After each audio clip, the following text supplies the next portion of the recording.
A queen is crowned, Damon is a shitty manager, business hours are open again, and Luke successfully manages to avoid becoming the Lord of Driftmark.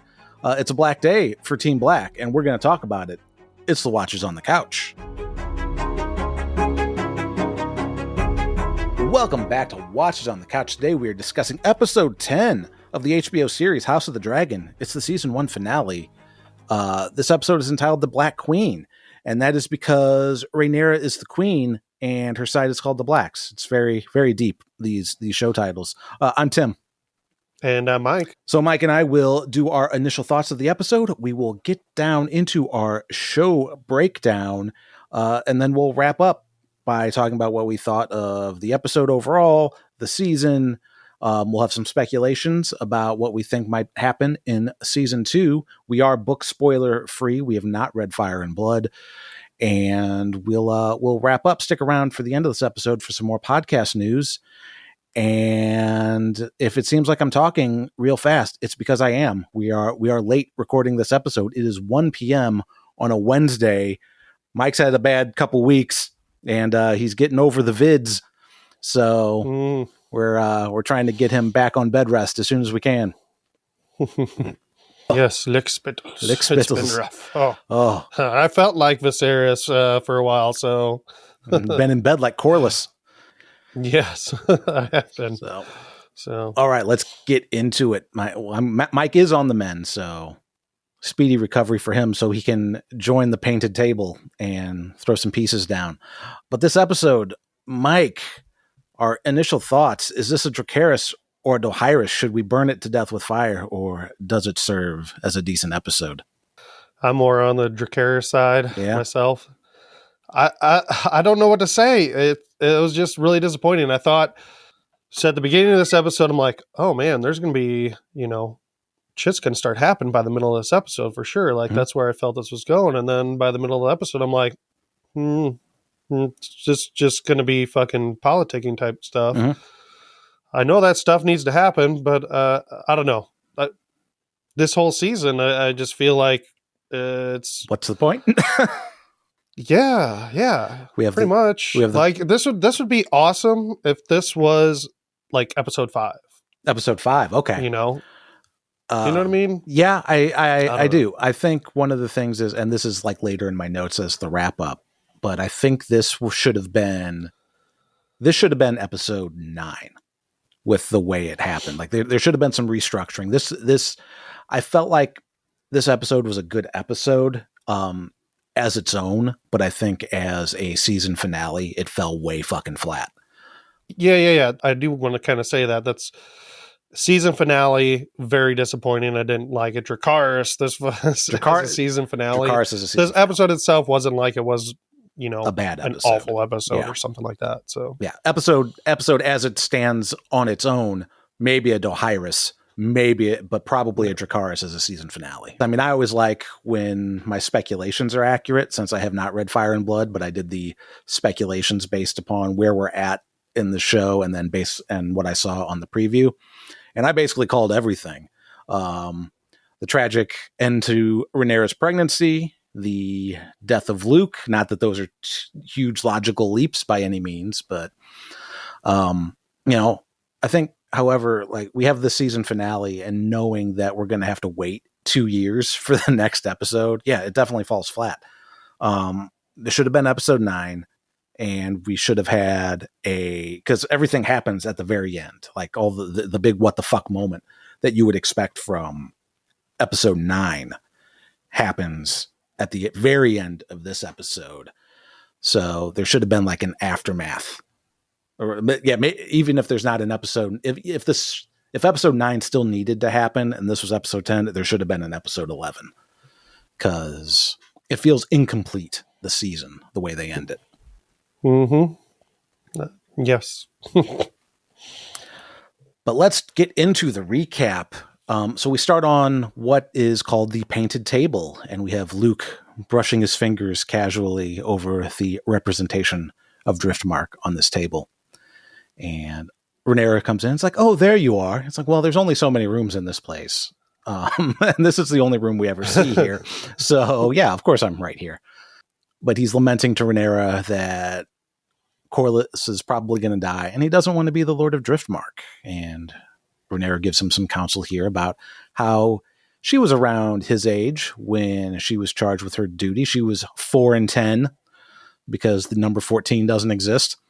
And he says, that's great and all, but I'm not perfect like you. And that's how sweet. Little do you know that I'm lying to you your entire childhood. Oh, sweet summer child. Sweet summer child. I'm anything but perfect. A bunch of people are dead or are going to die because I decided to have kids with the commander of the watch. Not that you know that, because I'm still going to insist that to you that you are not a strong boy. So then we get news that Rhaenys is arriving on Dragonback. It's like, okay, here's where it happens. Here's where shit's going to really start to build up. Mm-hmm. So she meets with Rhaenyra and Daemon and tells them that, and they're like, what news of Lord Corlys? Fuck that. Fuck my husband. Your daddy's dead. And what? Like, she cuts right to the chase, which is refreshing. If only she was the showrunner of the show. Viserys is dead. They've usurped the line of succession and planted Aegon on the throne in front of everyone in the Dragon Pit. That's the thing that I didn't catch last episode, is that he is anointed in the Dragon Pit, which makes a little more sense about how Rhaenys comes up through the floor, but not a lot more. They just happen to be right underneath Maelys. Or right above Maelys. Anyway. Lots of instant dead people, Mm-hmm. No biggie. She's a hero, small though. folk. Yeah.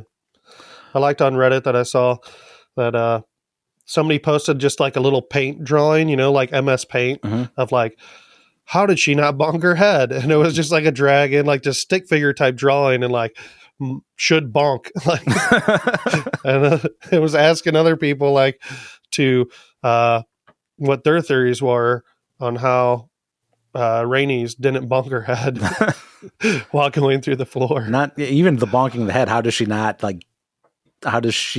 get knocked off with falling earth? How is she not dirty? Mm-hmm. There's a lot. Yeah, I didn't ask you about, you weren't here last episode, Mike. Do you have anything to add about the bullshit of last episode? No, that was about it. I kind of feel about the last episode almost similar to this episode. Like wasn't a bad episode, but by episodes 9 and 10, I feel like it's still kind of dragging on. Mm-hmm. And House of the Drags On. I don't know. Yes, House of the Drags On. All right. Well, so Daemon's like, my brother was killed. Like Viserys is slain. He says, like, he didn't die in his sleep. This is hilarious. Like, he's first asks, how did he die? What? You fucking saw him with this hole in his face. He's not good. Hole in his eye, no arm. You were there when he made that long ass walk to where he could barely even walk, and you helped him on the throat. What the fuck? Did he die of natural causes? Oh, he must have been slain. What? This makes no sense to me that he fucking says that. Well, this is what he would go to, right? Because the whole thing with them, like, he doesn't trust the Hightowers. He's never trusted Otto. So right. He's dead. They've usurped Rhaenyra's succession. Obviously, they killed Viserys to put Aegon on the throne. And the whole reason, like, this has happened before before Daemon and Rhaenyra even find out that Viserys is dead. They weren't even invited to the coronation. I think Daemon just makes shit up in his head just so he can fucking go to war. He's like, what? No. Yeah, this means war. Yeah, ha! Finally! Let's burn shit. Dracarys. Yeah, maybe. But he's like, yeah, and you didn't burn all those people when you came up through the floor. You survived this whole thing. It's like, I was locked up, but I got away on my dragon. He's like, you didn't burn them to death? He's like, hey, all of Reddit. Yeah. Speaking through Daemon. You didn't burn them? Why didn't you do this? And she's like, listen, there's going to be blood spilled for this, but I'm not going to be the one to kickstart my Dracarys. And but regardless, because I didn't kickstart my Dracarys, the Greens are coming for you, Rhaenyra, and your children. And ooh, the greens, you say? Oh, I fucking hate that. I don't know why. Intimidating. I don't know why I fucking hate it so much, but I do. I can't stand it. I do not like the fact that the characters in the show are referring to the teams as the greens and the blacks. It's. I'm pretty sure it's in the books as well.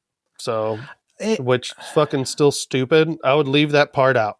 I think it makes, with what I know of Fire and Blood, it makes sense that like historically they would do that. And there's somebody playing the flute behind you, Mike, and that's the Pied Piper. Yeah. Aqualung, dun dun dun dun dun dun. Don't call them the greens.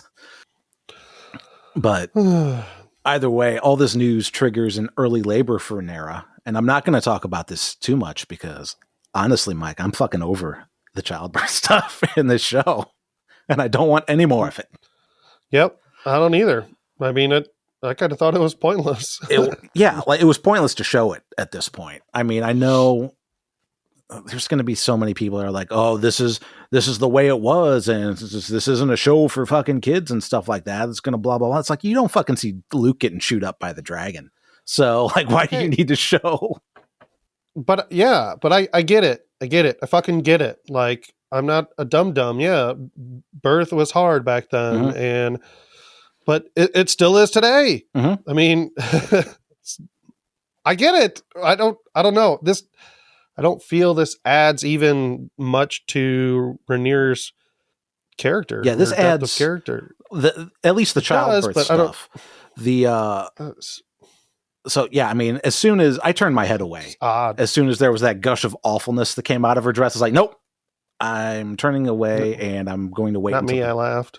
I was like, yeah, show me that little dead baby. I'm so over it having a toddler. It's like, no, I'm fucking sick of this.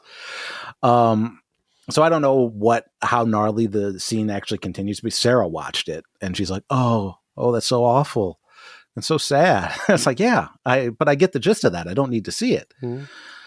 Yeah, and it is awful and it is sad. So I'm not saying like, oh, no biggie or whatever, but you can tell that story without showing the graphic nature of it because we don't. At some point, it doesn't add to the story. It's just there for the sake of shock and gratuity, which I don't know if I still would have had that opinion pre-kid or even during Game of Thrones.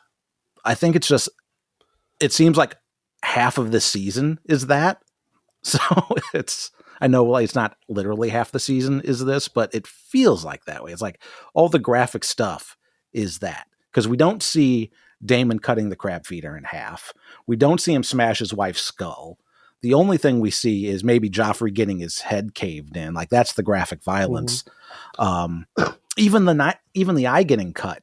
Even the fight with Aemon where he loses the eye isn't that graphic. He immediately puts his hand over the eye and it's blood. It's like they choose to focus on the childbirth stuff.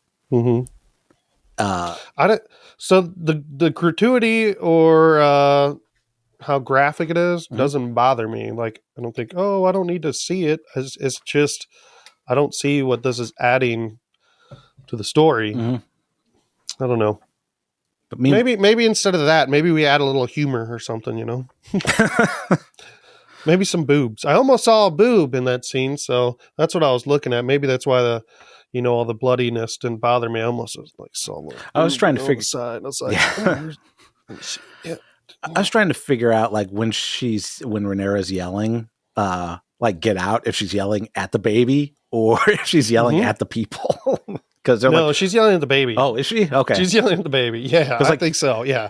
Because she's in like horrible pain. And so, it hurts. Oh, it hurts having a baby. Oh. And I said I wasn't going to spend too long on this, but we spent a lot of time on this already. I kind of baited you into it.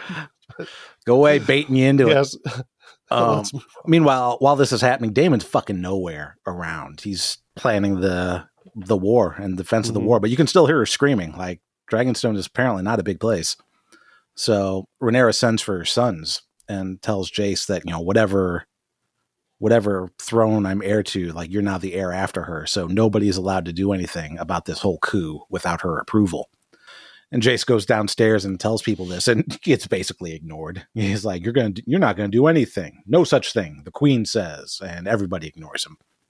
And Daemon basically gives the order. Everybody at the table follows Daemon's lead. He's like, I will show you what true loyalty to the house is. Takes him outside where there's two of the Queen's Guard, and makes them re-swear their fealty to Rhaenyra, or get a quick death by dragon. Or if you're thinking about faking it because your only two options are fealty or death, and you're going to say, well, I'm going to stay alive and then turn my coat later, then you're going to die painfully. So it's like, fuck, what? This scene didn't make sense to me. It doesn't make this. I didn't understand why the fuck they even had it, really. Or like, yeah, of course these guys are going to be like, yeah, I'm all for Rhaenyra. Yeah. When you put a fucking dragon in there, like, cake or death? Yeah. This was a pointless scene. This doesn't show anything except like Daemon's ruthlessness, but we're going to get that in other ways. Jace, I don't think Jace really learns anything from this either. Like, we don't see like, here be the lesson. So it's just basically the Manager of the Month award goes to Daemon Targaryen for the beatings will continue until morale approves approach. Because he said something, didn't he say to him, like, here, I'm going to teach you about loyalty, or like, what true loyalty is? That's not true loyalty. That's not even close. That's the opposite. That's the opposite of true loyalty. Daemon's a fucking idiot. Daemon's really fucking dumb this episode. So Rhaenyra is preparing her stillborn child for cremation with the Silent Sisters standing back or aside, which, again, that gives us more than the actual dragging out the birth thing, or like showing all that, which mummy baby. Yeah, I mean, I get it, but at the same time, whatever. So we have the funeral, and it's kind of a callback to the funeral for Emma and, is it Balon or Baelor? Baelor was the builder. Did they name him Balon? Fuck. What was the heir for the day's name? I don't remember. Baby. Baelor. Balon. It is Baelor. Is the dragon? Is Balon? Fuck, man. God damn these names. Anyway. Heir for a day. Anyway, Sir Eric, not Eric, arrives with the. Boy, did you enjoy that, Mike? Oh, you don't watch the behind the scenes. Eric and Eric. That's what we're gonna say. Right. That's what I've been calling. That's exactly what I was gonna say to you. Like, we're definitely going to say Eric and Eric. That's what I did. Said that on the. I only listened to half of your episode, last episode, but I got to that part. I was like, yeah. Did you get to the part this is stupid as shit? Yes. Really fun. When you replayed the audio, that cleared that right up. Well, with Eric and Eric, like, come on, try harder, please. Like they fucking renamed Theon's sister for less. But yeah, Eric arrives with the crown of King Viserys. King Viserys the Peaceful, and swears his oath to Rhaenyra. He retakes his White Cloak oaths in front of Rhaenyra. How did you just get there and just walk up? I thought they were fucking looking out for anybody coming. I know, but like, small boat. They should have known that he was coming up, right? That was the other thing. Should have been alerted to that. I don't know, because he just casually walks up, and then like. Their two guards are like, oh, wait, what is this? And pull their swords out. It's like, oh, it's just one guy. Well, it'll be fine. But that was the other thing that I was thinking about. Yeah, they're keeping watch for this. It's like, if the Greens try anything, it'll be by stealth. But it wasn't really going to be by stealth, because Otto tells Sir Harold Whitecastle to like take his men and be swift, but they're in armor and they're in cloaks. They're like not fucking assassins. They're knights. So it's like, this is another thing that doesn't make sense, but it's not enough for me to sneak around in armor. Yeah. You play Dungeons and Dragons, if you wear heavy plate, you get a disadvantage on your stealth checks. So anyway, Daemon takes the crown and he's staring at it for a while Eric is reaffirming his oaths, which he doesn't need a dragon to. That's true loyalty, Daemon. Take a note. Yep. I thought Damon was going to start beating the shit out of him with that crown. Oh, like he does with the messenger for yeah, because it was kind of shot that way, and I'm like, uh-oh. And actually, yeah, a little bit. Yeah, he's taking it and he's staring at it for a while. Either, I don't know if he's in envy, it's like, this should be my crown, or if it's like a realization, like he's holding Viserys' crown. It's like, oh yeah, my brother's actually dead now. It's hard to know because Matt Smith as Daemon has the same expression for every emotion. He's like, I'm gonna fuck this crown because it's just the fuck me look is the only look that Daemon has. But instead he crowns Rhaenyra and everyone bows except Rhaenys. Yeah, she doesn't. That was in my notes. I'm like, she doesn't bow. Yeah, I don't know what that means. I think it's because it doesn't mean much, and Rhaenyra probably doesn't give a shit. So yeah, I don't know if that's like a silent protest still because she's not really taking sides. I've seen in comment sections and I think on Reddit that she doesn't bow because she can't bow because she's not because now that Corlys is alive, she's old. Yeah, her knees. she doesn't have a life alert. That because Corlys is now well, she can't swear her house to either side. It has to be Corlys that does that. That's what I read. I'm fine with that. I'm also fine with it being Rhaenys saying, I don't know about you yet. So either way, it's fine. I think it's more her being neutral, I guess. I didn't see it as like her being like defiance in defiance of Rhaenyra's crown or something. Yeah.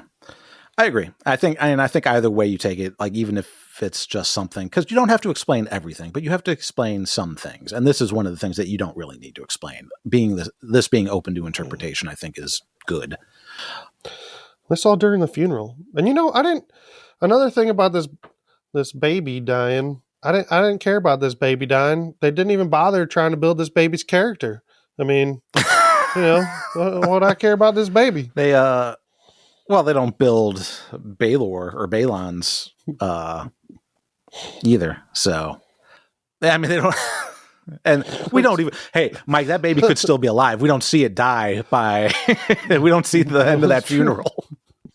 And we didn't see it burn. It's the White Walker. It's the first White Walker. Hey, he was just the heir for a day. Yeah, there's heir to something, but I don't know what. The fucking these people that can write, you can just write anything online and have it fucking in somebody's news feed. Because in my Google News, because I follow House of the Dragon stuff, I get this dumbass article like, is Viserys the White Walker with a spear in Game of Thrones? It's like, I don't even need to click on this article. The answer to that is no.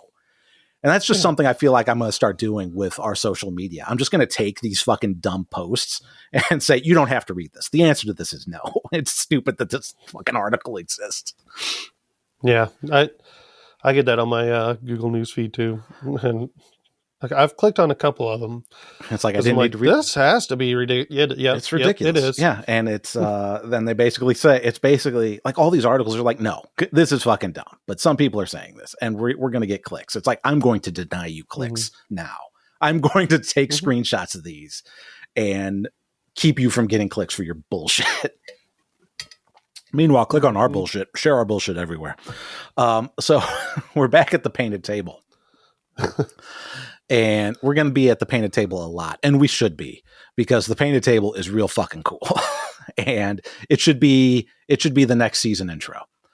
And that would be great. Yeah. So everybody's... I don't ever watch the intro. Like ever. I skip it every time. I started to. I think I watched it this time, but that's because the remote control was too far away from me to skip it. Because I went up to... Because I can't see what the fuck the symbols are anyway. They don't make sense. Like, unless it doesn't make any sense to me. Unless you have book knowledge, it tells you nothing. Right. I assume. Like you. And then they use the same damn music, which I love the Game of Thrones intro music, but I really wish this had its own thing. They should have done the major key one when Rhaenyra flies in for the first time in episode 1. But oh well. So everybody starts getting out their game pieces to play Risk, and they light the table up from underneath. And I really want to know how to do this because I want to make a table like this. Like, I want this to be the gaming table at my house. And I want to be able to do a similar effect. So it looks badass. So as soon as some other YouTuber, like, I'm looking at you, Bob, I like to make stuff. Show me how to do that so I can make that table. Anyway, Rhaenyra, fresh off the funeral, arrives and she's like, all right, what's our status? And Daemon gives their current numbers, and they'll be able to defend Dragonstone pretty easily, but conquest of King's Landing, not so much. So they start talking about houses. And Rhaenyra says, well, my mother was an Arryn, so we should have support from the Vale, except for the fact that my husband killed his last wife. Allegedly. And then with his divorce rock. Yeah. The annulment. Thanks, Reddit. The annulment stone. It's just been revoked. Their maester, I think. I guess this is a maester. I didn't see chains. But I don't know. I missed that. I look at him and I picture like one of the guys from Monty Python, though. Like, it's hard for me to take him as a serious character because he looks like I've seen him in something comedic before. I don't think I have, but he mentions that Riverrun was an ally to her father, and they've already sent ravens to Lord Grover, who, by all accounts, I understood to be a cute and furry, lovable blue monster, but Rhaenyra said that he's fickle and easily swayed, and that he'll need to be convinced of their position. So Daemon says, I'm going to treat with Grover myself. And there's a lot of them staring back and forth at each other, and I don't know why. Why do we get these stare things? Is this like a what the fuck, you're going to bail on me, or Baelor on me, or whatever? But as the conversation continues, the men are like, what about Winterfell and Storm's End? Remember those houses? They're remember those guys that matter in 200 years? We learn that House Stark has never forgotten an oath, and with the Starks, the rest of the North will follow. But Rhaenyra says that Boros Baratheon, fucking dumb name, will need to be reminded of his father's oath. And then asks, what news from Driftmark from Rhaenyra? And we find out that Corlys is recovered and his fever broke. He's headed to Dragonstone. And Daemon's like, to swear for the queen. And as they start making a list of their enemies, some other old dude, I don't know who this old dude was, and I don't think the subtitles told us who either of those two old dudes were. Don't know. But he's like, why are we talking about dudes? Because you've got dragons. You have a power that's not been seen since the day of old Valyria. And we start getting, Daemon's like, oh, dragons? Let's talk about dragons. We get a list of almost all the dragons in the show at this point as Daemon and Rhaenyra do their back and forth. So the Greens have 3 adults, according to Daemon, but I don't know any of their names. Well, except for Vhagar. I don't remember what Aegon or Helena's dragons are named. But they have Syrax. Syrax is an actual dragon. I kept thinking, am I remembering this wrong? Is there a Syrax, or am I just fucking up Syraxes? That's Rhaenyra's dragon. Yeah. Syrax is Rhaenyra's dragon. And Syraxes is Daemon's. And I kept like thinking Syrax. I think like, that can't be right. I think it's Caraxes, not Syraxes. Okay. I could be wrong about that, so I don't know. But I thought that's what they said. These fucking names, man. Yeah. It's starting to wear thin. They should just be like simple dog name, like Spot, Scaly. Here's my dragon Shaggy Dog. Yeah. But we have Syrax, Syraxes. Socks. Here's my dragon Socks. Yeah. Here's Bluey, Bingo, Bandit, and Chili. And out there. Yeah. And Malus, whose Rhaenys is dragon. Daemon keeps promising, or maybe vaguely threatening House Valerian that they have. Oh, we have Malus. If not, let me show you my managerial style. I think isn't Melee's, I think is like the next biggest dragon next to Valor or Vhagar.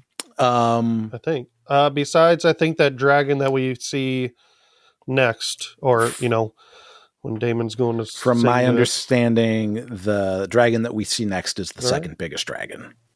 Yeah. Okay. Yeah, all right. But you need the internet and people in the comment section to tell you that, because the show tells you nothing. Mm-hmm. And the Strong Boys, they have Vermax, Arax, and Tyraxes, which, by the way, Damon, Joffrey's like 6, so you don't really have Tyraxes, unless you're going to send Joffrey off to war, which... Bela has Moon Dancer. It's a beautiful night for a Moon Dancer. Ooh. But Rhaenyra reminds Daemon that none of their dragons have been to war, which, meanwhile, neither have any of the Green's dragons, I don't think, except Vhagar.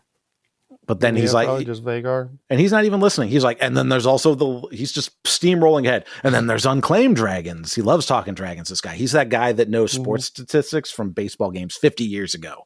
He's like, Sea Smoke still resides on Driftmark, hasn't taken another rider. Vermithor and Silverwing dwell on the Dragon Mount, still riderless. And then there's 3 wild dragons that live on Dragonstone. And Rhaenyra's like, Jesus Christ, I get it. You love dragons, but who's going to ride these dragons, dude? You going to fucking put a foot on 2 different dragons and Legend of Zorro your way to King's Landing? A foot? What? Laris comes in. Dragons have 4 feet. I jerk off to all the dragons. Love dragon feet. Would you? Oh, yeah, because you weren't here for that. What did you think of that, Mike? It's fucking weird, dude. It was hilarious. I didn't know what was going on until, she put her feet to the side. Because I guess I just wasn't paying attention because I'm like, what the fuck is going on with these 2? They're acting real weird. Mm-hmm. Why? I don't know. But yeah, she's taking off her side. I thought she was just like, oh, my feet hurt after all this long day. But nope. No. Then she turns to the side and he starts wagging. I'm like, what the fuck is this? Like, all right. And then being in the feet, I don't think it's creepy, but I guess. Oh, I do. But that's fucking creepy. I'll king shame. You're like, you shouldn't king shame. No, some you should. Uncle Fucker, Rhaenyra and Daemon fetishes should be shamed, and people that jerk off to feet should be shamed. I will make that our official motto. Watchers on the couch, we king shame. Whatever. If you actually got horny by any of the Viserys sex scenes with Alicent, you should be king shamed, I think. But but he's still, she's like, what are you gonna do? You're gonna fucking do the Van Damme splits across the truck against the dragons to ride all these fucking dragons that we don't have riders for? But he's still not listening. He's like, Dragonstone has 13 dragons to their 4 dragons, and I've got more eggs incubating. We'll ride dragon eggs. We're going to ride that. We're going to get toddlers to get the baby dragons. We're going to fuck shit up, man. We need to have more. I'm getting you pregnant so you have more, so you have more small children to ride these small dragon eggs. Season 2 is going to fucking open up with Daemon riding a sleigh. And there's going to be fucking dragons. Like, we're going to have a time jump. They've had more fucking dragon rider children. It's going to be Daemon daycare. Where it's like Daemon fucking 4 toddlers on dragons. Joffrey, slightly older. He's like 8 now on like a greyhound sized dragon. But, does one of the Valyrian kids does not have a dragon, right? Rhaena does not still, because right. when he says because her dragon was stolen, right? Wasn't it supposed to be Vhagar? She was going to claim Vhagar, and Aemon took her, but when Daemon says still riderless, he kind of looks at Rhaena, and she's like, dragons. Would very much like one. Thank you. I would love to ride a dragon.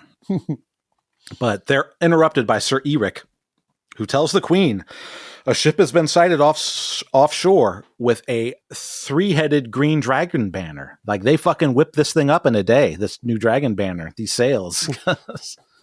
Because Dragonstone, not a far flight from King's Landing. Nope, not far. So we flash forward a little bit, and like episode 2, Daemon and Otto are on the bridge here. Otto has a message for Princess Rhaenyra and will only deliver it to her. And just like episode 2, Rhaenyra flies in on Dragonback and lands. And she says, I'm actually Queen Rhaenyra now, and you're all fucking traitors to the realm. And Otto's like, whatever. Here's King Aegon's terms for peace. You get to keep Dragonstone, which will pass to your true-born son, Jace. So he's fucking... They're like, oh, no. We'll go ahead and say you're bastard to Trueborn. Luke will be confirmed as legitimate heir to Driftmark, which he already was a couple days ago. So that was all. They had a big meeting about it, and somebody lost his head for it. So thanks for giving me something I already had. Her kids with Daemon will have places of high honor at court, and they'll pardon any knight or lord that conspired against the king's ascent. And Daemon's like, I would rather feed my sons to dragons than have them carry shields and cups for your drunken usurper cunt of a king.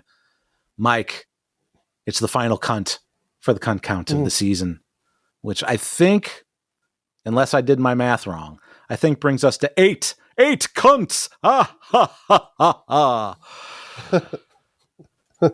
ha!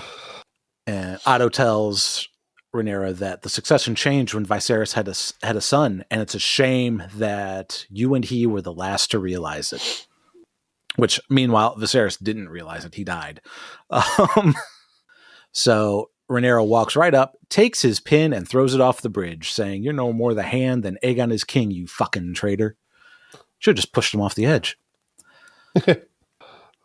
Dude, when... Okay, so right after this, he's like, Maester. I thought the Maester was going to bring him another pin. Like, he just puts another one.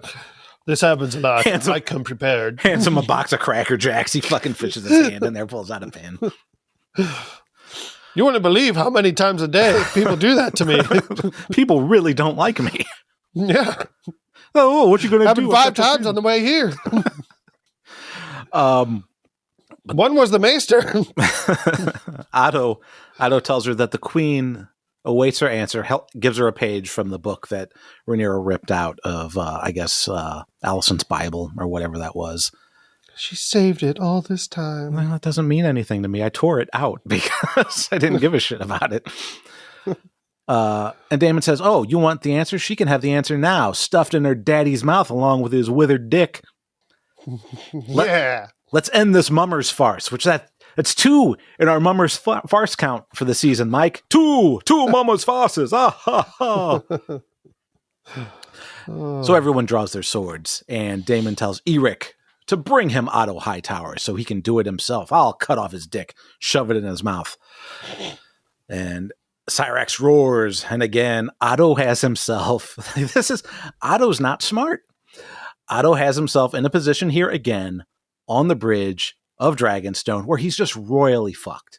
Like, this is the second time Otto would be absolutely killed by Daemon if Rhaenyra wasn't here to save his ass.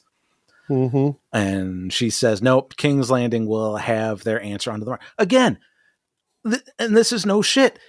Like, Otto owes his life to Rhaenyra twice now because he was absolutely going to die both in episode 2 and in this episode, if not for Rhaenyra. Oh, yeah. I can't believe he didn't die.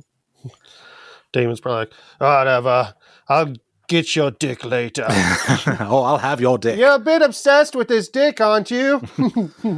I like dragons and withered cocks. So, yeah, we're back around the painted table again, and Damon's like, this is easy math. We have more dragons than Aegon. And Rhaenyra says, I know the old histories from my dad, and I don't want to rule over a kingdom of ash and bone. And as a queen, what is my duty? To ensure peace and unity, or that she'll sit on the throne regardless of the cost? Daemon tells her that the enemy's already declared war. What the fuck are you going to do about it in front of all these people? And she's like, oh, everybody get the fuck out of here, because we need to talk about secret Targaryen stuff. So she drops that my duty is more than our ambitions. A song of ice and fire. And he's like looking at her like, what? What is this dumb shit you're about to drop on me? He doesn't know anything about it. And God damn it, I'm sick of this coming up. and wish the show could be its own show. And apparently, that's Damon's pissed off about it too. Damon feels like the rest of the audience. He's the audience. Like, quit fucking mentioning this shit in the show. I'm sick of seeing the dagger. Silly. He grips her neck and is like, dreams didn't make us kings, dragons did. And then she's like, as soon as she can breathe again, she's like, oh, he never told you. It was weird how she said it. Oh, he never told you. Oh, forget the fact that I was just abused by my spouse hours after burying my child. Damon's like, you're lucky I don't have my divorce rock with me. She's had the worst, and the day gets worse. This is her fucking worst day. So she has a stillbirth. She has a funeral. She gets fucked. Was this all? This is all the same day. I don't think so. You think so? Yeah. Oh, I wouldn't think that was the same day. Yeah. This is all this. Well, I guess I don't know. I don't know. I was assuming it could be a couple days, or I don't even know. But yeah, I mean, maybe you're it's probably the next right. day. It's probably 2 days. I guess I don't know how long it takes to prepare the baby, but who knows? It could all be the same day. Literally, like I don't know. If it's not the same day, it's within 2 days. Yeah. Because they have to fucking bolt as soon as Rhaenys leaves. Mm-hmm. They have to get on that boat and go. So, I lost my spot in the notes. But yeah, so she has the stillbirth, finds out her dad's dead, buries her child, and gets choked by her husband. Like the only thing is she's gotten a crown so far. But it's just weird. So I don't know. Either way, Corlys wakes up in Dragonstone with Rhaenys, and she says she's pissed. He abandoned her, and he's like, "Well, I didn't know what to do after I lost everything." She's like, "We lost everything, you son of a bitch." And he's like, "No, you're right. What I did was bullshit. I'm sick of the crown. Oh, and by the way, your brother's dead. He called the sons bastards in front of the king while he was quick to bury you and get the throne for himself." He's like, "Oh, well, fuck him, I guess. But we're not going to swear for Rhaenyra or Aegon. No more throne bullshit. We're going to retire to Highgarden with our grandchildren." And Rhaenys is like, "Dude, Jace, Luke, and Joffrey are claimants to the throne. They're not going to be safe as long as Aegon's king." And Corlys says, "Well, we can't swear for Rhaenyra. Rhaenyra destroys everything she touches. She was complicit in our son's death." And Rhaenys says, "Look at that baby she destroyed." Yeah. Rhaenys says, "She's the only one holding the realm together and showing restraint at this point." And right after that said, we get while they're talking about that, we see like Rhaenyra at the painted table. So Corlys and Rhaenys step down into the hall. He's like, gets to the painted table. He's like, "You need some more Warhammer miniatures on this table. You don't have enough to play." And Rhaenyra is like, "Well, we hope to get more pieces from House Stark, Aaron, and Baratheon. They all swore that they would show up for game night." And she's like, "Man, if I could just go back to King's Landing, my dad had tons of them." Tons of pieces, yes. And Corlys is like, "Well, House Hightower said that they would come and play too, didn't they?" She's like, "Well, you said you were going to play too. So what's up? Do you have some dwarven artillery militaries hidden in your cane to put on the table?" But no, Corlys declares for the queen, saying they have the full support of the house and the fleet. They have common cause, common blood. This Hightower treason cannot stand. This cannot stand, man. Yeah, this aggression. Corlys says that, despite my fucking around in the Stepstones and getting my throat cut, we actually have the Stepstones. We control the Narrow Sea. We can about fucking time. Yeah, we can blockade King's. Only took 20 years. Yeah, we can blockade King's Landing. And they're like, "Oh yeah, we'll have that. We'll have the Narrow Sea. We'll have the Gullet." And Rhaenys says, "I'll patrol the Gullet myself on Dragonback. I'll disappear for 6 years. It's my turn." Yeah. Rhaenyra says, "Even with all the dragons, we're gonna lay siege to the Red Keep, surrounded by dragons." Rhaenyra says, "We still need men, and we need the support of House Aaron, Stark, and Baratheon." And Jace is like, "Send us. Dragons are faster than ravens. They're more impressive. Corlys is like, the prince is right. The prince is right, bitch. So Rhaenyra is hesitant, but also ends up agreeing. So Jace is going to go north to hit up the Eyrie and Winterfell, while Luke goes to Storm's End. And Rhaenyra is getting ready to see them off. And she tells them that they say that the Targaryens are closer to gods than men, which don't fucking sell that to a teenage boy. Man, because I've been there once. We go through enough stuff without putting potential demi-godhood into our heads. It's not a good idea. But she says that if they're to undertake this, they're going to go as messengers, not warriors. Swear this to me. They swear it. And she tells Luke that Storm's End is a short flight and that he has Baratheon blood from his grandmother's side, which, no, he doesn't. You're going to lie to your kid before he dies. But whatever. She says, Lord Boros is a proud man and he will be honored to host a prince, and that she expects that he will receive a warm welcome. So the fact that Luke has gotten more than 3 sentences this episode wasn't a hint enough that they were going to kill him like they did Laena and Harwin. This certainly does. It's like, nope, this is bad. So 3 dragons fly off. We have Luke and Jace for sure, but there's another in the back. I don't know who it is. I'm assuming that it's Rhaenys off to patrol the gullet, because I guess so. Yeah, they don't say. I mean, Luke fucking does go the wrong way though, so that's cool. Every way is north if you go long enough. If you go north for long enough, eventually it's south. Yeah, he's going north with him. Like, he does turn, but he's still he's just going northeast. Yeah. Or I guess northwest. Everybody knows Planetos is flat, and anyway, he'll make it around eventually, right? Yeah. So Daemon is. So when Rhaenyra was like, "Oh, you'll have a warm welcome," like, yeah, I was like, yeah, he's dead. Yeah, absolutely. If not dead, he's gonna get fucked up for sure. Mm-hmm. Or imprisoned, or I was like, yeah, it's not going to go good. Yeah. So Daemon's somewhere, and I guess this is the Dragon Mount. I assume so. This is the where the untamed dragons are, but he's singing Wet Ass Pussy in High Valyrian as he goes down with a torch to see this huge fuck off dragon. And he's singing, "Dragon, I'm just visiting. Please don't burn me." Behind the dragon's balls. Behind the dragon's eyeballs. And speaking of the dragon's eyeballs, they do this thing where there's this reflection of the dragon eye in Daemon's eye, and they kind of merge together. And I don't know if that's just like a reflection trick thing, or if this is supposed to be like Targaryen dragon bonding magic stuff.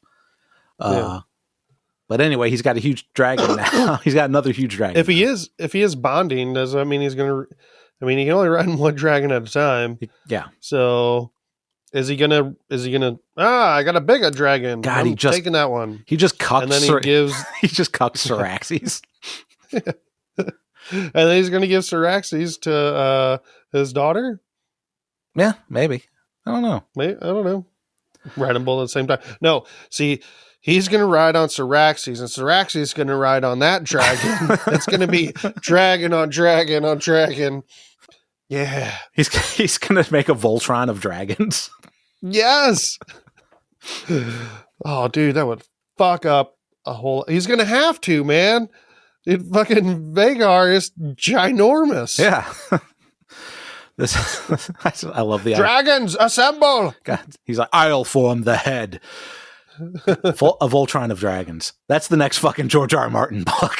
It is. It's going to be 3 dragons. That's why the Targaryen symbol is a 3-headed dragon. It's because the dragons are riding on top of each other. Just, a smaller, big dragon, little bigger, smaller, little smaller. 3 dragons. So then, that's why. And that's the end. That's the end of the Daemon stuff for this episode. Actually, it's not, but it really is. So now Luke's flying to Storm's End, and it's late and it's rainy, and he lands and he sees a huge fuck off dragon, who we all know is Vagar. Which, by the way, He should have noped the fuck out of there. He should have noped the fuck out. This is one. Also, Vagar's one fucking saggy ass dragon. Yeah. Well, Vagar's old as fuck too. So, and like dragons, I think keep growing. They never stop growing. Mm-hmm. So I guess, yeah, it's just. But definitely gets a neck like mine. Yeah, Vagar definitely has old person neck. So we see that Aemond is indeed already there because Vagar's there. But let's also not forget the fact that Otto says that they've sent people to these 3 places when he's on the bridge with them. Boros. Yeah. And well, who knows? I thought he was maybe full of shit on the bridge. No, because he says, oh, there's other people considering our offers. Like, that's just what people say when they're negotiating shit. You know, like, no, yeah, there are totally other people considering our offers. Yes. We wish you luck in your future endeavors. The weirdest thing about this about fucking Luke here is when he goes in and then he sees Aemond, he's like, huh? like what? Who the fuck did you expect? Like, it's his dragon. Yeah. Of course he's going to be in there. Remember that guy? And he looks surprised. Oh, I didn't know you would be here. So Luke's not, Lord Boros isn't giving him a warm welcome. We see that that bastard. He gets the message and he looks at it, and then he remembers that he doesn't know how to read. So I can't read. So he has the Maester read it, and then the Maester whispers in his ear, and then Boros gets pissy about being reminded of his father's oaths and that Luke doesn't offer him anything. He's like, Aemond at least comes with a marriage proposal. Do you have a marriage? Which of my daughters are you going to marry? He's like, well, I'm already betrothed to my cousin. He's like, oh, so you're empty-handed. Well, how about at least a handy? And it's like, no, not going to do that. It's like, well, then get the fuck out. He's like, okay, I'll take the message to the queen. And Aemond's like, wait a minute, Lord Strong. Not so fast. There's a debt to be paid. And Luke is like, I'm not here as a warrior. I'm not going to fight you. And Aemond's like, that's because I'll kick your ass. It's not going to be a fight. Anyway, just an eye will do. He takes his eye patch off, and we see he has a sapphire in his eye socket. Yeah, he has a pretty butt plug in his eye. which, why? Like, why do you have that? Like, one, unless you rounded and polished that's got to be really fucking uncomfortable. And also, if you have some badass bling in your fucking eye socket, why are you wearing an eye patch? Unless it just doesn't. Well, I fly on the dragon, it just pops out all the time. So it's like, I think he probably did that in the spur of the moment. Like, he's like, oh fuck, Luke's here. He turns his back around. He's like fishing around in his pockets. Gold coin? No, that's bad luck to put that on the eye. My favorite Pog Slammer with a flying pig. Can't do that one. What's a Werther's original? How did that get in there? Sapphire. That'll look cool. So, and the Boros's guards are just looking. What the fuck is this guy doing? Is Aemond's got his back turned, trying to fucking slip this thing under his eye. All right. Yeah, this guy, like, Aemon's not cool, guys. We think Aemon's cool, but this guy's a fucking dweeb. Like, if it wasn't for the... I wonder if he has ones where he can switch out, like Last Action Hero. Yeah. Oh, yeah, because Tywin Lannister has his fucking 8-ball and his smiley face eye. It all comes together. Last Action Hero. I forgot until just when you said that. It's like, oh yeah, Tywin Lannister is that guy in Last Action Hero. Charles Dance. Anyway, Luke says I'm not stabbing my eye out. I'm not fucking dumb. He's like, oh, then you're a coward and a traitor. It'd been awesome if he was like, oh, okay, all right, seems fair. Oh god, here you go. It's like, I don't owe you a debt. You were going to bash my head with a divorce rock. It's like, this was self-defense, you stupid fuck. So he's like, draws his knife. And he's like, "Give me your eye, bastard!" And Boros is like, "No, fuck this! Like, you aren't doing this under my roof. I'm an asshole, but I'm not that much of an asshole. Escort the boy back to his dragon." So Luke takes off, and it's still rainy and stormy. It's Storm's End. It rains all the time there. I would not want to be there. I would. It's worse than Seattle. That's also the first time I think we've ever seen Storm's End. I don't think it was ever shown in Game from of the Thrones. Outside. From the outside, I think you're right. I think we see the inside of it with Stannis and Melisandre. Oh, okay. Before they make the shadow baby. No. One of the tamer births in this fucking show, in this series, is having a demon shadow baby. That one was still fucking bad though. I remember that one. That was awkward. Oh, that was weird. That was a weird one. So yeah, so we all know what's coming. Vhagar shows up with Aemon on her back, and they're after the two of them, and Aemon is giggling like a loon, just like an anime villain. Mike, you're right. It's like yep. Luke tries to escape, but in doing so, Arax, Luke's dragon, breathes fire on Vhagar while Luke is trying to get him under control, which causes Aemon to lose control of Vhagar, and everybody's like, "No, obey me." So Luke breaks cloud cover, and we think, oh, maybe he gets away, but we don't really think that. When Vhagar bursts through the clouds and chomps on Luke and Arax, pieces raining down everywhere, and Aemon's like, "Oh no, boo-hoo." I was like, "Oh, whoops." What am I going to tell? What am I going to tell my mommy? We don't know. We won't know. That's the problem with this show and this episode. So Daemon enters the hall with the painted table. It's the only room in this in Dragonstone. And Rhaenyra is in there. All the important people are around. Daemon draws her away from the table towards the fireplace and tells her that Luke is dead. We assume. He doesn't say the words. And her back to us. I mean, we didn't actually see him die, right? I mean, I don't know where that monster, I don't know where Vhagar got chomped on. You know, maybe he survived and fell in the ocean. There's a big spray of stuff. It's a long drop. But her back is to us as she's grieving. And then she turns to face the camera, tears on her face. She's looking pissed, Mike. And the captions read, "Vengeful music plays." And that's it. That's the end of the episode, Mike. And season 1 of House of the Dragon. Yeah. Yep. So. Oh no. Yeah. Now Rhaenyra's mad and angry.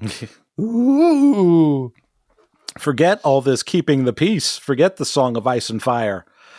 I'm going to kill everybody. But yeah, that's again, this episode was good on its own, but as a finale, not so great. Like the way this season ends, we don't get the Green's reaction to Aemon killing Luke.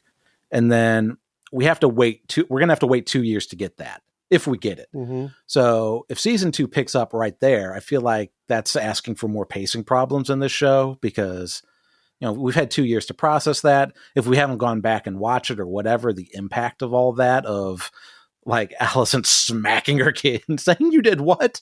It's not gonna have the impact. That's how it will open. I don't have a lot of faith that it won't open that way. Yeah. So yeah, whatever, that impact is going to be muted. Like Game of Thrones, for whatever issues it had, never ended a season this way.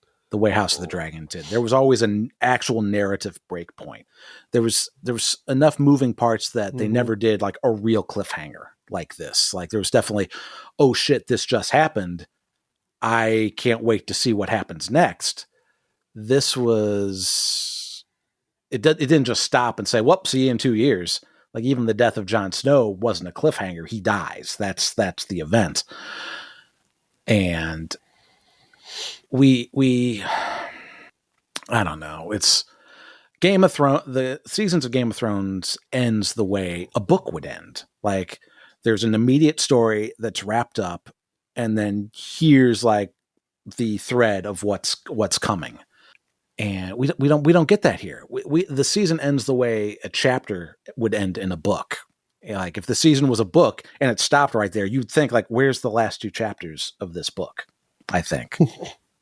Yeah, it feels like that. Now, if I was reading if I was reading a book and this is how it ended, I'd be like, what the fuck? Like even if even if you knew there was fuck this series, I'm not reading. Even if you knew there was another book coming, it's like this book just ends. It just stops. I'm like, wait, I thought we were getting this one, this part here. What? So again, that's why I think, as I said earlier, this should have either been episode 9 or there should have been 11 episodes, because we get 5 episodes of season 1 setting us up for the last 5 episodes of season 1, which just set us up for season 2. It's like, what the fuck? And it doesn't even do that. Like, I think it failed setting us up for season 2, because I'm not leaving season 1 of House of the Dragon wanting more and being like, man, I can't fucking wait until season 2. I'm waiting for season 2 because season 1 doesn't feel finished. Mm-hmm. It's like, I mean, I love the acting, the music, the visuals were hit and miss, but I don't really, and I still don't care about anyone in this show. There's no characters I love. There's no characters I love to hate. Like that's the other problem that I have. I have characters that I just hate them. Yeah, there's characters I legit hate and want them off the show, or there's characters that I'm completely indifferent about at this point, because I'm not rooting for Daemon anymore because he fucking chokes his wife. Rhaenyra, they've just set her up to be another Cersei, or they've given her the threads to being another Cersei. So you can have all the best acting and music in the world isn't going to make up for the lack of that character investment potential. Like I know people are against that, like especially the book readers. Like this is a show where there are no good sides. It's like you need a side. You need a side to tell a good story. Otherwise, and we said it before, otherwise this isn't a story. It's just here's some shit that happened. Mm-hmm. Do you have any speculations on season 2, Mike? Not really. I got some. We have my speculation will be like, yeah, it'll be drawn out and people will die. It'll be a little slow. Yeah, people are gonna die. Some of the realm will join Rhaenyra, and some of the realm will join them, and then they'll fight, and some people will die. There's been so many posts or like articles about different showrunners or writers saying different things, and then George R. Martin will chime in about something, and it's like, Jesus Christ, what the hell is happening? So like the latest was George R. Martin says that they need 3 to 4 seasons to tell Dance of the Dragons. I'm like, fuck no, you don't.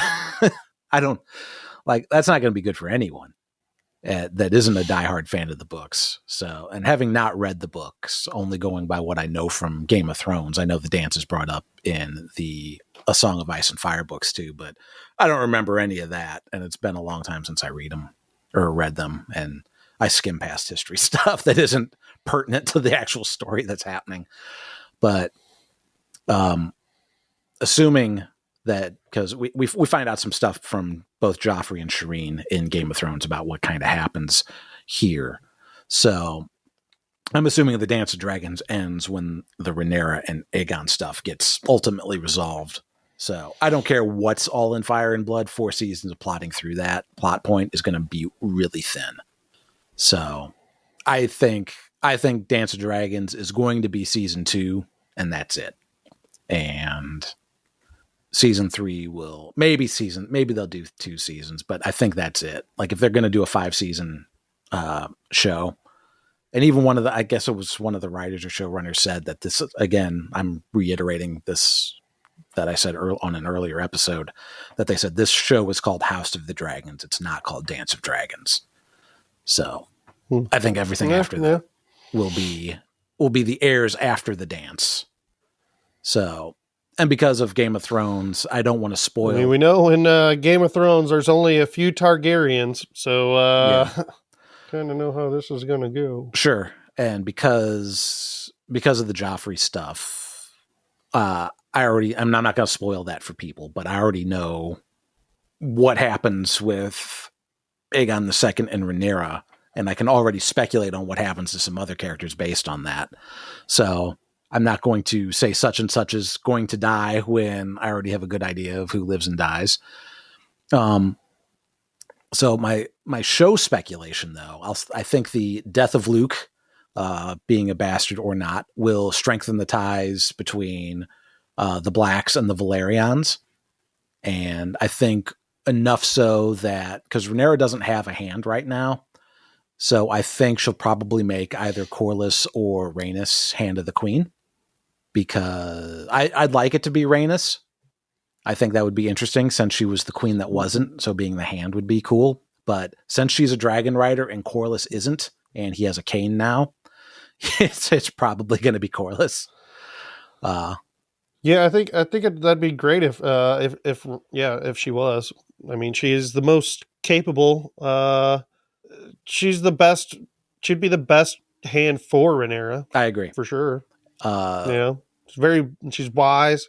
She's calm. Doesn't let her emotions, get the best of her. I guess she makes good decisions. Look, she could have burned everybody, but didn't. Yeah. It was like, not my war. So. No, she might be, but yeah, I mean, like one of her it's not really her grandkid, but she'll be like, "Oh, how do now you know how it feels to lose a son, Rhaenyra, you fucking piece of shit that killed my boy."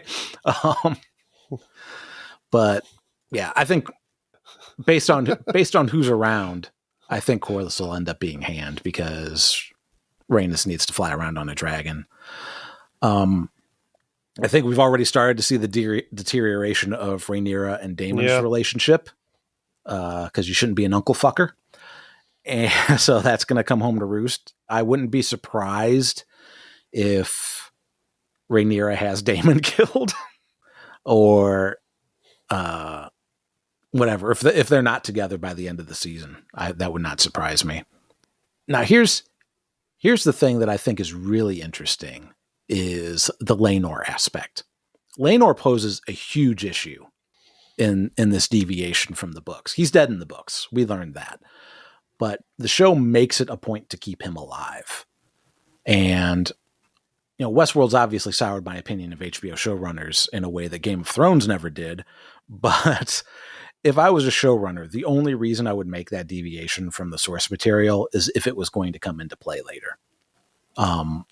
Because Laenor's alive, and even if he and Carl are living their best life overseas, incognito, they're still going to get news about fucking dragon battles, yeah? Otherwise, the only reason to show that Laenor is alive is to show that Rhaenor and Daemon are the protagonist in the story without protagonists. And, I mean, Daemon kills a fucking dude, so they have a body to fake Laenor's death, and the way Laenor's written in this show, if he finds out that not only Rhaenyra's been usurped and the crown is coming to get her, like not only that, but one of the boys that you loved as your own was shredded by a fucking dragon. Like Laenor being a good and honorable person, accomplished soldier, dragon rider, all that stuff. Like the reason why Daemon said, well, let's not kill him. I mean, he's got to come back or get involved somehow, right? Mm-hmm. You'd think. So I think so. I think he should. Like, if you're going to make this change, then Laenor has to come back. Otherwise, it's kind of dumb. So I think we're going to see some more significant deviations from the book material, which again, that pisses people off, but because people were really pissed. Rhaenys wasn't even in King's Landing. Well, the book itself is a series of unreliable narrators. We've learned that real world history.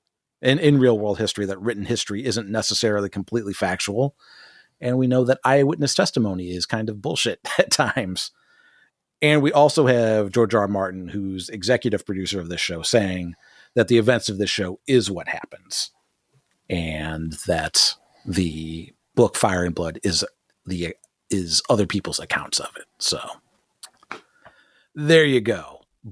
Show is canon, book is not canon for the Dance of the Dragons. Mike, where do you think this season ranks as a whole if you were going to rank it amongst other Game of Thrones seasons? In my opinion, I would rank it last. I like this even less than I like season 8 of Game of Thrones. I agree. And that was my least favorite of Game of Thrones.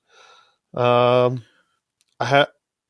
haven't been even that interested in, I don't know. It's been discouraging even to do the podcast about it. I mean, it's not awful, it's still entertaining, but it's just kind of drags on. It's hasn't been as interesting as we hoped for me to watch, or as exciting. How long has it been that way for you? Because for me, it's been after the time jump. Like if you had asked me at episode after the wedding of Laenor and Rhaenyra, I still would have said that this was probably better than like the last 3 seasons of Game of Thrones, and then it just really tanked at the end. Yeah, I'd probably say mid-season. Season 5 or 6 maybe, where I feel that way. Maybe earlier. I don't know. It's all kind of mixing together now, so I'm not real sure. Yeah.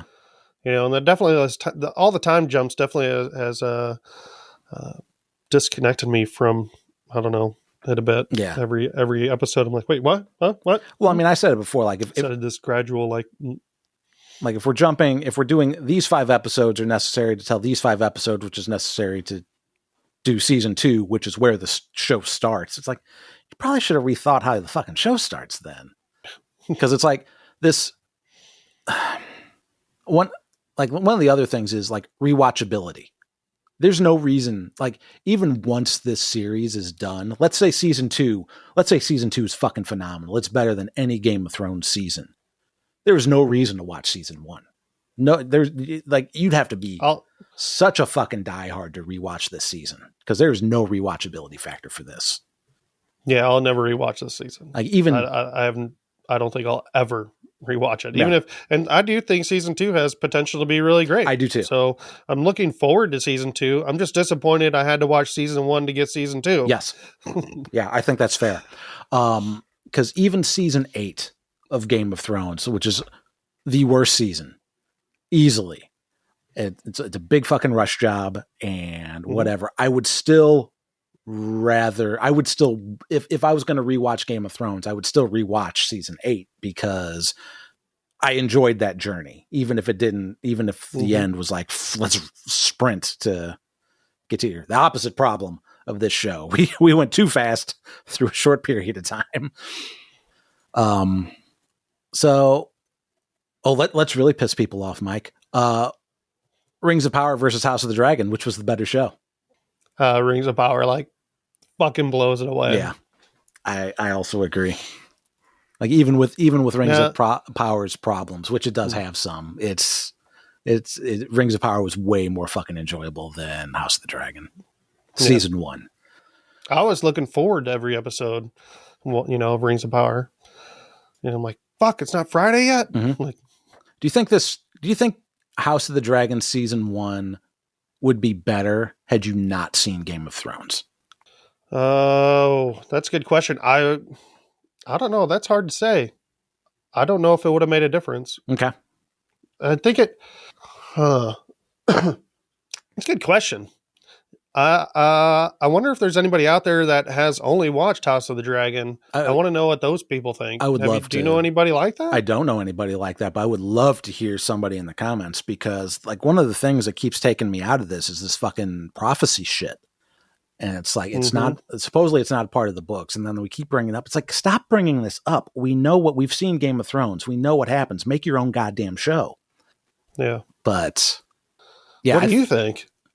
I think Game of Thrones set the bar so high with the first, I would go so far as to say 6 seasons, because I think season 6 is really good. Other people think it went downhill after 4 or after 3.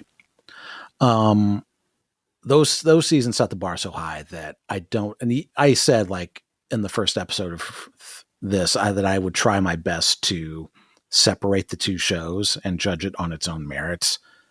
But because they keep trying to tie the show in to Game of Thrones with this prophecy thing, they're connected for me. I cannot separate the 2. So we're in the same world. We're eventually trying to get to the same story is the end game. It's like, okay, it set the bar so high that I think if I watched House of the Dragon once it's complete, had never seen Game of Thrones, and then watched Game of Thrones, it would be a more enjoyable experience. I don't know. The more I think about it, I'm thinking if I never watched Game of Thrones and this was my first experience into the Game of Thrones world, it could turn you off from Game of Thrones for sure. Yeah, I think so. I think I want to. I don't know if I'd want to even, but maybe not. I don't. Well, we're judging it by season 1 too. That's so hard to say. I don't know. Judging it by season 1 wouldn't be fair in that comparison. We would need to have House of the Dragon as a whole. And again, season 2 is probably going to be way better than season 1. And, I think so. But season 1 is a slog to get through. A lot of first seasons are, except Game of Thrones. So that was people think Game of Thrones season 1 was hard to get through too, but I didn't think so. I didn't think so either. I think that fucking episode 1, I was in. Speaking of the prophecy, Mike, I saw something. I didn't click the article, or I think maybe I did, but I didn't save the article. Is the problem?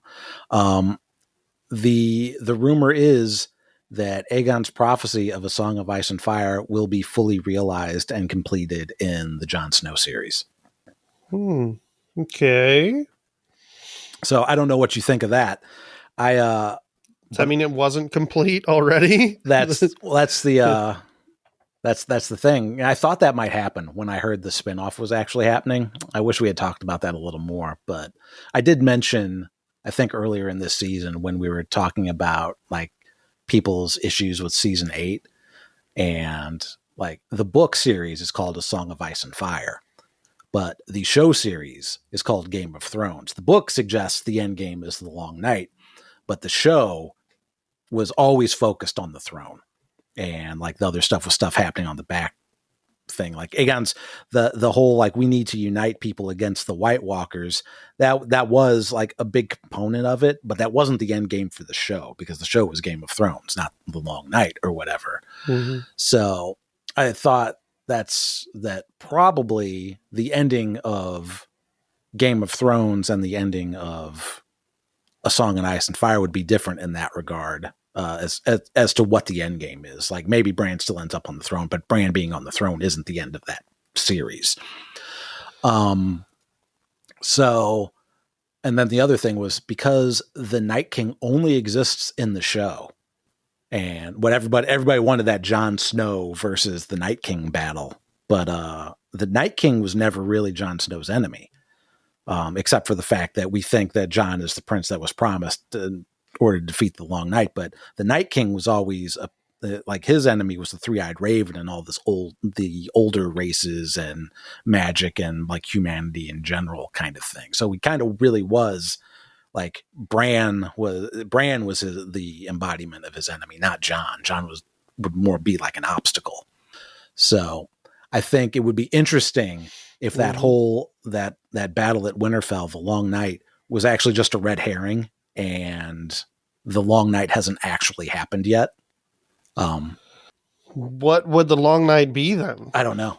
Because it's basically an actual long night where it's fucking dark for like, I don't know, years. Well, it's like, fuck, everyone's starving. We can't grow shit. He has to. Well, he has to. Snow. He has that sword of fire. Well, he needs to unite I guess it's just unite the realm. Is that what I know, but he didn't unite the realm, and the realm still isn't necessarily united because there's still like all those people, like all the wildlings went back to the north, so they're not united with the realm, and so I don't know. I think it would feel weird, but I think it would be doable since George R. R. Martin seems to be more involved with these shows now and as executive producing. And we even have that GRRM like logo at the end of the credits because they're trying to make a Marvel universe of George R. R. Martin stuff. Yeah. Yeah, I think maybe we actually get that the Snow Show is the actual the really long night. Mm-hmm. For that Snow Show, there's not any books or anything for that, right? Nope. Like it literally could be the last book of what George R. R. Martin intends to be the last book of A Song of Ice and Fire. Is it a Dream of Spring? Yeah. A Dream of Snow? Yeah, I think that'd be kind of interesting because, like, part of the reason like this show also isn't as interesting is because you at least know for the most part where it ends up. Mm-hmm. So you're like, yeah, we know, like I don't know who's going to die and how and by who, but I know, fucking Targaryens aren't, going to be around in 200 years. So yeah, except for Jon Snow. Well, yeah. Even at the very beginning of Game of Thrones, like there's fucking 3 Targaryens, right? Mm-hmm. There's Jon Snow, and then there's Dany and Viserys. There's also another. There's also another Aegon that's in the books that wasn't in the show, or at least somebody. There's somebody fucking guy at the wall. Oh yeah, who was going to be king. Aemon. Fuck. Yeah. What's Aemon? I think he is an right? Aemon. And his brother's Aegon, right? Yeah. Egg. So yeah, that's Master Aemon. Yep. Maester Aemon. So we got the mailbag, a little bit of mail for you, Mike. You weren't here last week when this one came in, so I don't know if you saw this one. Yeah, I did. But Leo Chemo says, man, for the guy on the right who said he didn't like this episode, please list all the shows you are currently watching that are better. Please, so I can watch as well, because I really want to know what else is on that's better than this. If this episode was a dislike for you and it was awesome for me and tons of other viewers, I need to know ASAP this other shows that are awesome to you. Which, yeah, Mike, what other shows are you currently watching right now that are better than House of the Dragon? First of all, very, very, what a weird comment. But it's dumb. It's devoid. I appreciate it either way. I do appreciate. I don't care. I mean, the thing is, so like, if you don't agree with me, that's fine. Like, you like the show, great. I wish I liked it as much as you did. Okay, I just didn't. So, in my opinion of it, like, if I dislike it and you really like it, that doesn't discredit you from liking it. It's all subjective, okay? Well, here's the other thing. But that you ask, there's a ton of different things that are better in this show, all right? Rings of Power for one. Shit, I've been going back and watching his Dark Materials. That blows this out of the fucking water. Oh, you can't go back, Mike. He said currently. Oh, that's the thing. That's why this comment is devoid of any logic, because what else is on that is better than this? What are you currently watching that is better? So, Mike, I'm going to give you a glass of piss and a glass of sweat, and you need to drink one of them. Which one are you going to pick? I'll mix them together. So here's the thing. If your options are sweat and piss, and you choose the sweat, that doesn't mean sweat is great. Sweat isn't suddenly good because the other option is piss. They are both gross. So there is no logic here. Yeah, and even if there's whatever, even if I would list off a bunch of shows, that doesn't mean anything either. So it's all subjective, man. So if you like the show, great. Sorry if I brought you down, but I'm just trying to give you an honest opinion. Yeah. I don't. That's all we do. We don't hate on shows for the sake of hating on it. It's not fun. We've got better things to do with our time than hate watch a show. Mm-hmm. I've stopped covering shows because I didn't like them as much as I used to. And this one is from Todd. This is in response to the Green Council episode. I enjoyed this episode right up until that dragon end scene, or that end dragon scene completely took me out of the episode as well. Made no sense. They wanted spectacle for spectacle's sake, I guess, no matter how little it made sense. I mean, there were thousands of people standing there. The fatalities must have been in the hundreds at least, not to mention the horrific injuries to those who weren't killed.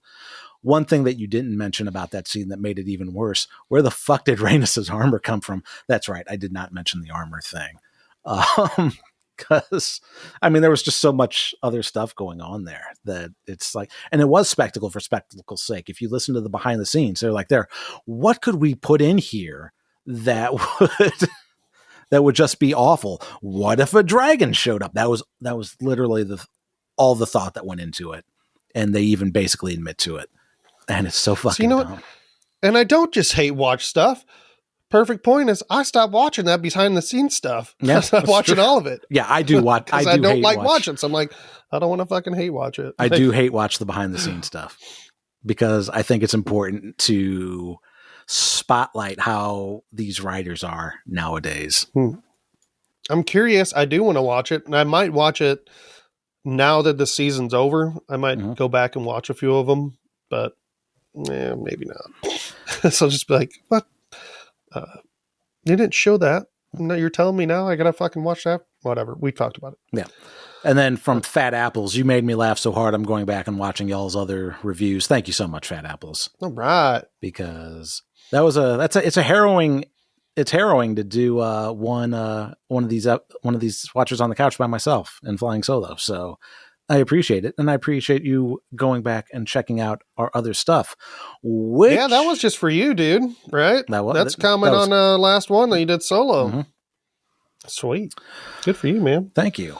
Thanks for doing that solo. I appreciate it. Yeah, well, you had some rough times, so yeah. You hanging in there, okay? Yeah, doing all right. I'm getting there. So, yeah. Speaking of our other reviews, that's just a reminder for you that while House of the Dragon is over, Watchers on the Couch is not. Mike and I will be back in December to cover the final season of His Dark Materials. So you have time to catch up if you haven't watched it yet. We covered season 2. It's on the main podcast feed, or you can just search for Watchers on the Couch, His Dark Materials on your podcast app of choice, and you should be able to find those episodes, just those episodes. And for our YouTube audience, those episodes will be published on our channel over the course of next week. So Monday through Friday of next week, I will drop one of those every day. If you have any interest in watching season 2, then maybe check those episodes out as well. You'll actually see various stages of my studio being destroyed in the background as I just finally decide on the paint colors that I have today.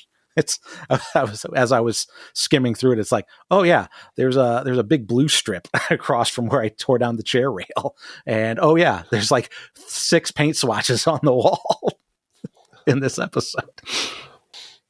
Also, I just started a Discord server for Watchers on the Couch, so we can stay in touch during the off season, talk about other shows, movies, things like that. I'm only going to have it open to the general public for a limited time. Mike's had a lot going on these past couple weeks, but hopefully we can get him in there as well. So join our Discord chat. Link in the description. The doors for that will close at the end of the year. So hope to see you there. Hear that? That's the sound of FOMO. That's FOMO Sparathian telling you to get in there and read and get in our chat room. Man, Mike, you excited for your month off from the podcast?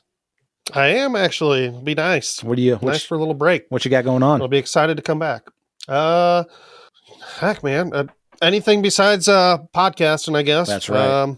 Maybe I'll be watching some football. But hey, I will be. I already even started doing a rewatch of His Dark Materials. So yeah, I think I'll have to. I will be ready to go, and when we pick that back up in December. Excellent.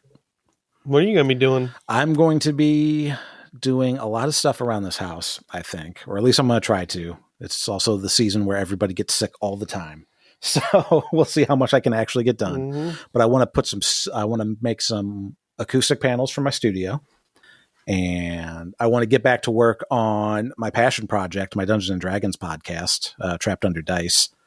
I doubt I'll get any episodes out this year. But for those of you who don't know, I have another podcast. It's called Trapped Under Dice. It's a hybrid actual play kind of audio narration podcast of the D&D campaign that I run. I announced it when we ended Game of Thrones season 8. There are a whole 3 episodes of it out there. I have not released an episode since the year 2000. But I have like 6. Yeah. Oh, sorry, 2020. Jesus Christ. I released episodes before podcasts existed.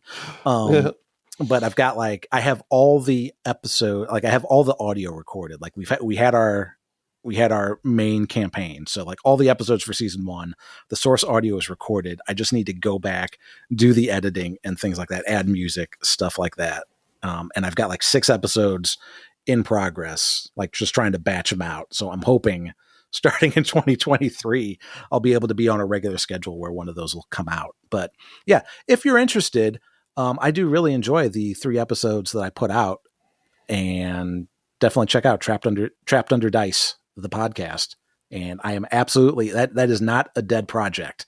It is just limping along like Viserys. But it's going to make a miraculous recovery. It's not going to be killed by the Greens. But that's what I'm doing. Trying to get the word out of the Watchers on the Couch podcast. I'm still going to probably try to release some more content. I still need to put our old content up on our YouTube channel, grow the YouTube channel, that kind of thing.